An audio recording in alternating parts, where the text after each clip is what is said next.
Hey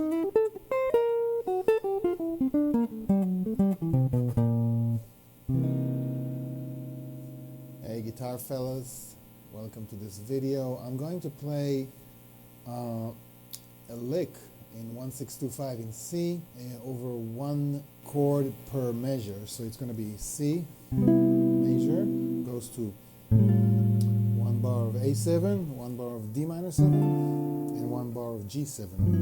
And it will resolve into C. Okay, so that's basically the topic of the lesson. It's pretty useful lick, I think, and hopefully you'll enjoy it. And please like and subscribe if you get to the end of the video. Maybe I'll see you later on, and hope you enjoy it. Peace.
Okay, so here I am again. I'm gonna play these licks without background chords so you can listen to them clearly. Here it is again.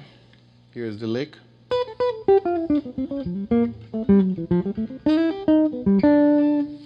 I ghost noted some of them, some of the notes, but let me just play it real slow so you can hear the actual note.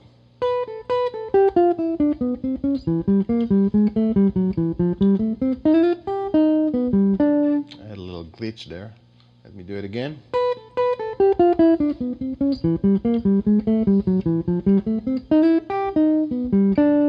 Alright, now let's run through this game plan here. We're playing around two areas, two zones, if you will. The first zone is the 5th to the maybe all the way up to, we're not going to go anywhere further than the 9th or the 7th fret here.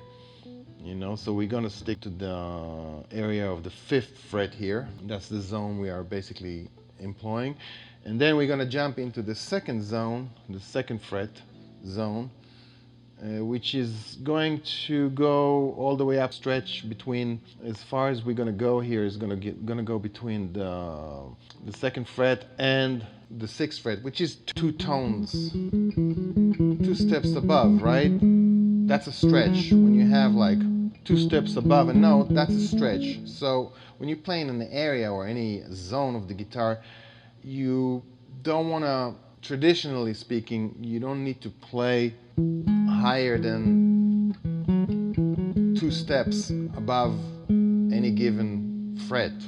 Let's say if you play on the 1st fret zone, then 2 steps is going to be all the way up to A, so that's basically the zone you're going to employ. So anything you play, you know, whether if it's a scale or a lick, that's how you utilize the zone. And what I'm going to do, I'm going to use 2 different zones. The 1st fret, I mean the 5th fret here, and fret number 2. And I'm just doing it for the sake of articulating it with my right hand, with my left hand it is, but probably your right hand. This is just a matter of articulating the lick the way I want to, which means, you know, you could probably do the same or maybe use different positions or different zones, whatever it is, whatever that works for you and the way that you're going to interpret this lick. Okay, so here it is. So we're starting with the B, A, twice, right? B, A, G, F, E. This has all been done in the 5th fret. Going down to the D, and then B. That's a descent. That's an ascending. It's a double approach ascending into the C sharp here. Chromatic movement, or a double approach into the C sharp. And then I'm going to grab the E here on the string number 4, and then G on string number 4 with the pinky. Okay, so it's kind of an arpeggio of E diminished here. Let's do it again. See, I'm jumping here. Okay. So it's kind of, again, we have like a ascending approach, a double approach. So it's a G, G sharp, and I'm going to A on the 2nd fret here on the 3rd string.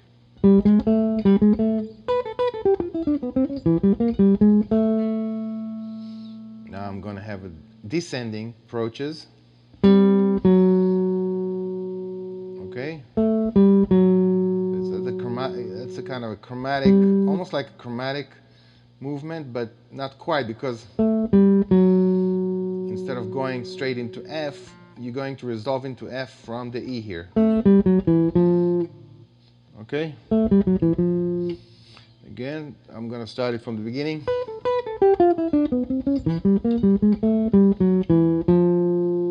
Okay, so you see, G, and we're playing this on the 5th fret here. G, F sharp, or G flat, E natural, and going into the F, right? Which is a strong note of, it's a flat 3 of D minor, the 2, so it's very strong note, right? Very basic note of the triad.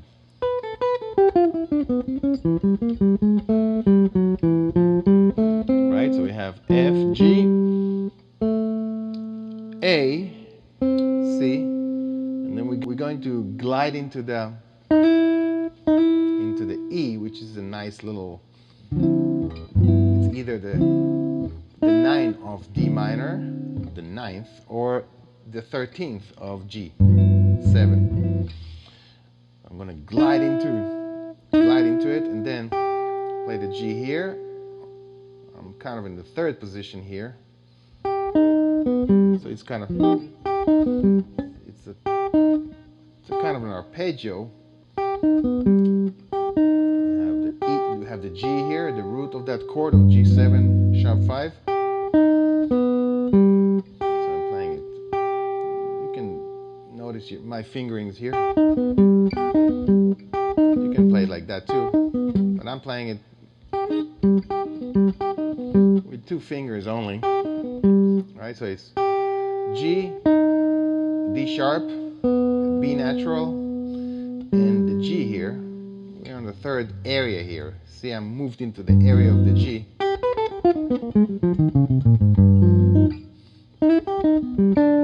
Okay, and resolve to the C major 7. Again, do it a little faster, and then I'll slow it down, and hopefully that will help you to continue.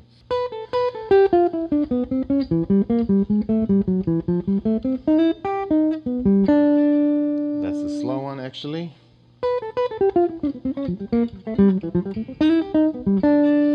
There's 2 things you can go along with this. You can take these licks and maybe cycle them and try to play them on different scales and see what will be the best fingerings for that. It's very individual, so hopefully you'll find the ones that you like more or less. Another thing that I like to do with these, after I kind of utilize it in my fingers, I like to kind of try to find different variations on them, on these licks. So sometimes I'm going to give you some examples. Some of them it's hard for me to repeat, you know, they just happen by themselves on the fly. But this is how it is. Here's the original lick, right? Sorry.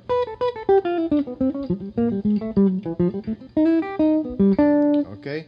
Now if I'm gonna try to create variations on that, I guess it's gonna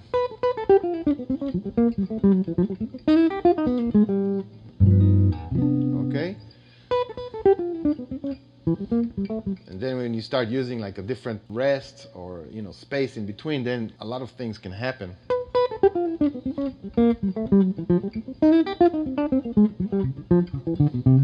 Okay.